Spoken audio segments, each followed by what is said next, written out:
discussing in-ear mixes and how audio engineers create them for different live shows.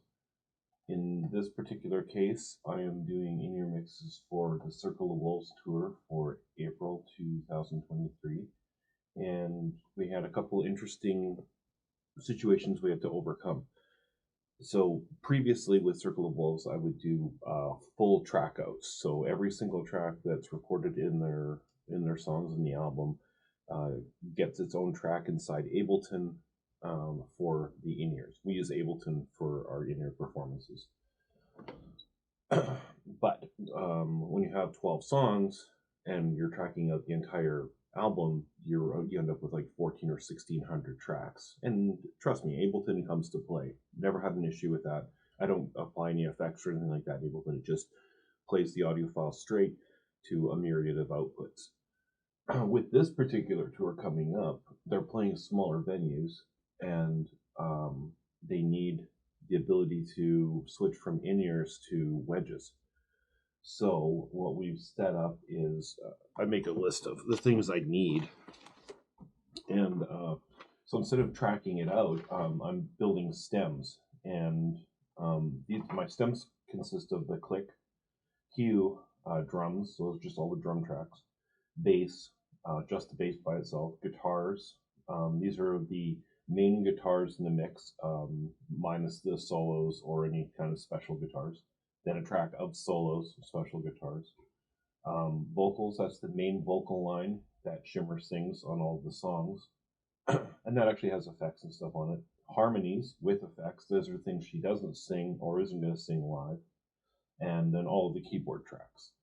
And then also in our in-ear mixes, everything runs to one big long, however long the set is, SMPTE code. And that's for locking the Resolume, or, well, in this case, Resolume. And sometimes lighting, but we're not bringing any specials down, so there's no lighting.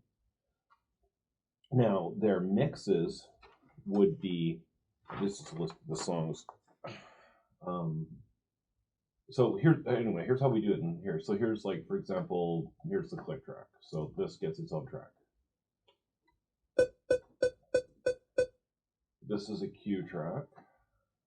In this particular case, the song has some 5/8 sections, and it's a very bizarre song, but Mockery count to vocals in 1, 2, 3, 4. That's funny because the song's 6/8.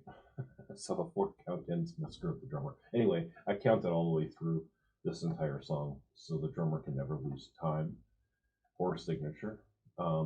Here's the guitars. So here's a left and a right. And then that was my 5/4. Down here, there's the solos and stuff, which we can turn off. And then basses we turn off too. Anyway, so you heard of all, anyway. So that's guitars, then we do solos, then basses, then we go through the vocals. I'll select, because I group everything in Nuendo, so it makes it really easy. So I just solo out the vocals, and then I turn off the stuff that's going to be for harmony, that's for the harmony tracks. I turn off all the mains, and then it's easy to go back and invert that, and then have all the main vocals go to a track too. And then all of the drums, and then all of the keyboards. The keyboards are cool on this, I think. Because I think I have a battery. Yeah. That's a cool song.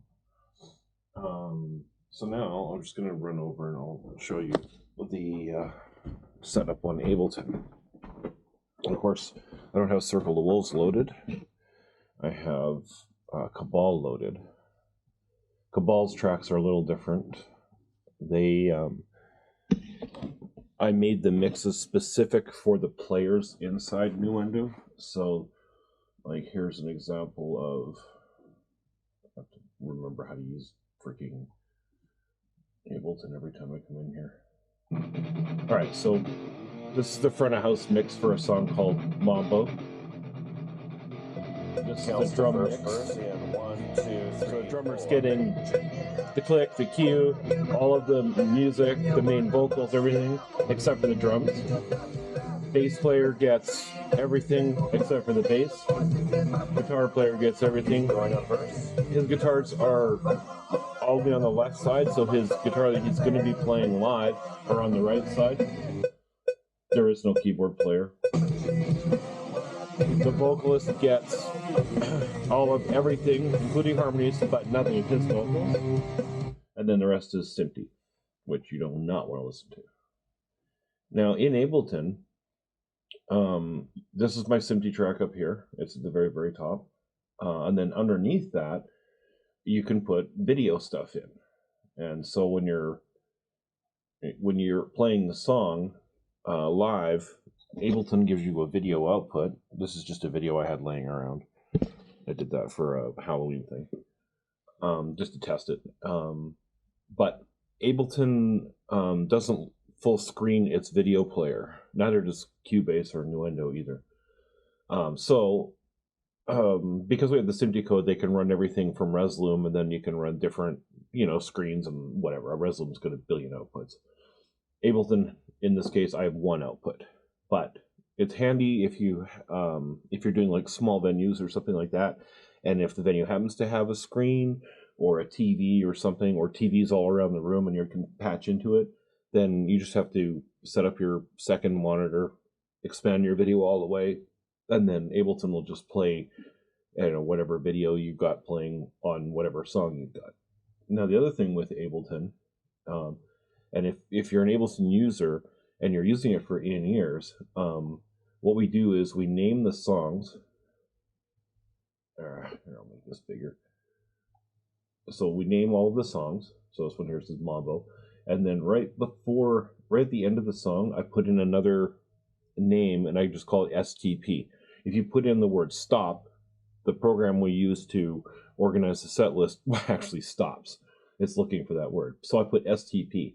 And what it does is when the program hits that, it knows that it was at the end of the other song, so then it automatically bumps to the next song. And here's the software we use for that. It's called AbleSet. I think it's like $100 or $200. It works on a local network. So in our in-ear rig, we have a little network hub too, that's Wi-Fi. So we can control we have a Behringer rack in there, so we can control the rack mixer, we can control the AbleSet, and we could splash top in and control the actual computer as well. Anyway, AbleSet lets you put in, reorder the songs the way you want, or click on a song and go to that song directly. Or it has two different views. There's a performance view and that other view. So here's the performer's view, so they know what song they're on. If programmed it in Ableton, the BPM and stuff, so those are all wrong. And the song that's next. And then you can, from your iPad or whatever, you can restart the song, you can pause it, or you can jump to the next song. So, that's one way of doing it. That's the performer's view, and then this is the operator's view. Now, if you really work at it, you could go into the song and you could create locators with vamps, and like say, here's a song called Off With Your Head. You could put a locator off with your head vamp in and off with your head vamp out, and you could program that around, say, a chorus or something like that. And then you could you could use the program just to jump to that section, which would be a huge jump. Or if you're using Ableton and you set up all of your tempos properly, I mean, you could really go to the trouble of doing this. Ableton allows you to count into a section, so you can tell it you're going to go to this next section, and then on the beat it'll go to that next section, and then you just tell it to vamp that one section by looping or something. So originally that was why I went with Ableton, because there no other applications had that. I thought that was really cool, but then I didn't end up using it anyway. So anyway, that's how we set up in-ears, and like I said. So Circle the Wolves is using stems to feed to every artist that's on the stage. Kabbahl is using a separate mix that we did in Nuendo. So there's no changing it. Inside Ableton, they can change the click volume, they can change the cue volume, and that's it. If they want to make a change, they have to phone me, and I'll make a new stem of whatever they want to listen to or fix whatever's wrong with it, and then just reset it, and they just have to drop it in. And the reason we did it that way is because Kabbahl has 3 albums worth of material they want to cycle through and play with. So if you were to do it with track outs, it would be 3,000 tracks or something ridiculous. If you were going to do it with stems, it would still be considerably higher. But with just the players that are playing in the band, you get like 5 or 6 tracks, 2, 4, 6, 7, 2, 4, 6, 7 tracks per song. So Ableton can handle that easily.